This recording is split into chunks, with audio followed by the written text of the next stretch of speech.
time for Europeans to take pride in being European.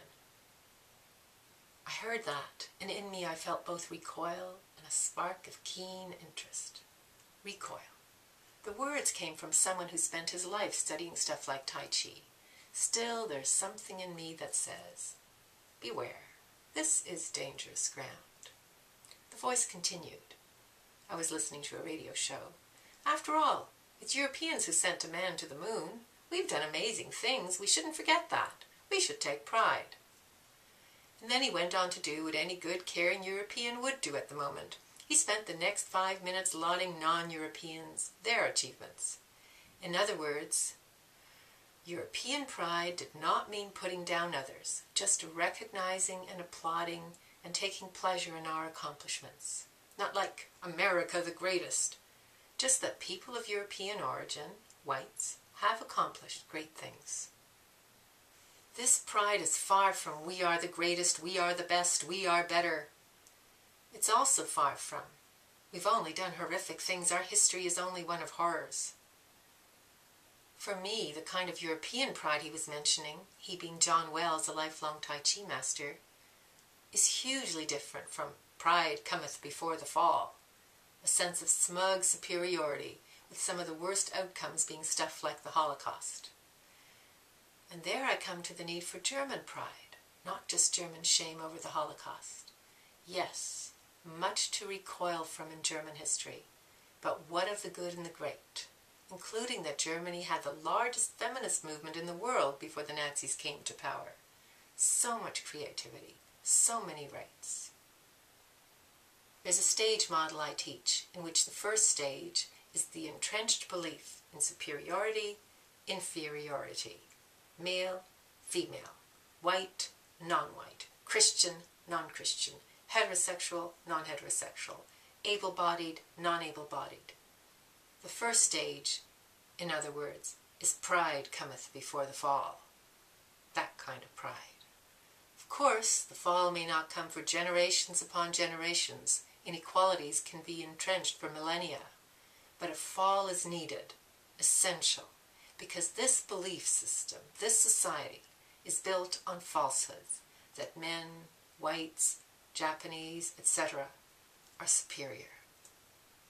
Somehow or other, that false pride gets toppled, usually by a movement in which the oppressed take a large role, though far from all of the oppressed, as many either believe in their own inferiority or else they just don't believe change is possible.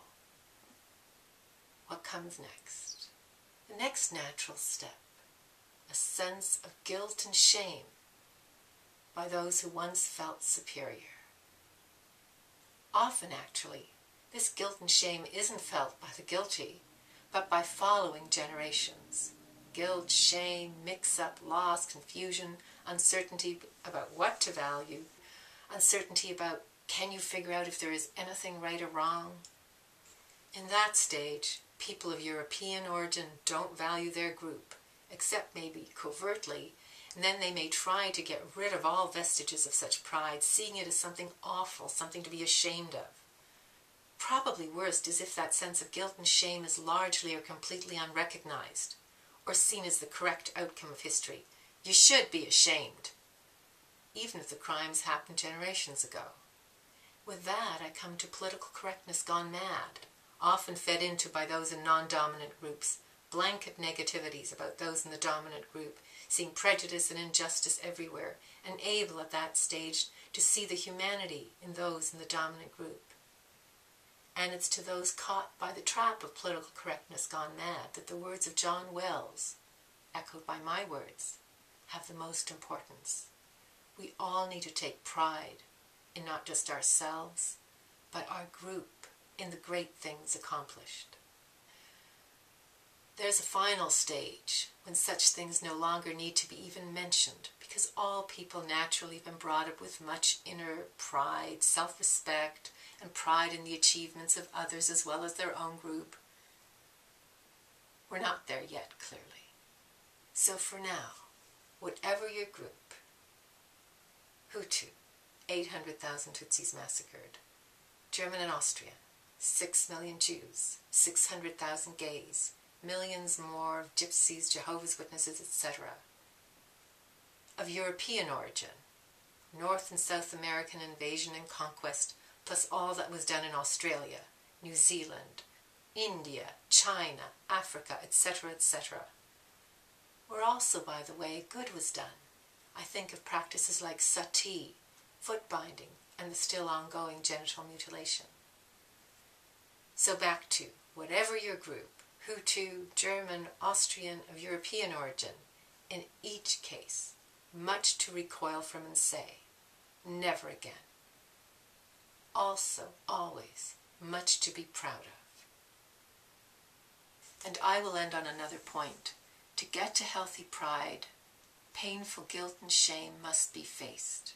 Until a group experiences it, it can only have false pride, pride in something one should be ashamed of, or anyway recoil from, like enslaving, genitally mutilating, denigrating one group or another, and allied stuff like denial of evidence that counters the false beliefs. And when I think of one group that now, as a group, is holding out against feeling the shame, I think of Islam, where everything is supposed to be great in the history, though there is massive evidence of conquest, slaughter, treachery, though there is the lack of equality of women, though there is slavery, genital mutilation of 75 million women worldwide, I believe. Of course, not among all Muslims, but all that is there. I see such a mess in that religion, with adherents being required by the religious text to believe in the perfection of their religion, despite all evidence to the contrary. So that so far, huge numbers of Muslims have not dealt at all with anything like what those of European origin or Christian origins have dealt with over the past century, century and a half. For those of European and Christian origin, the current journey is usually different. The horrors of the past and present have been accepted as such by huge numbers.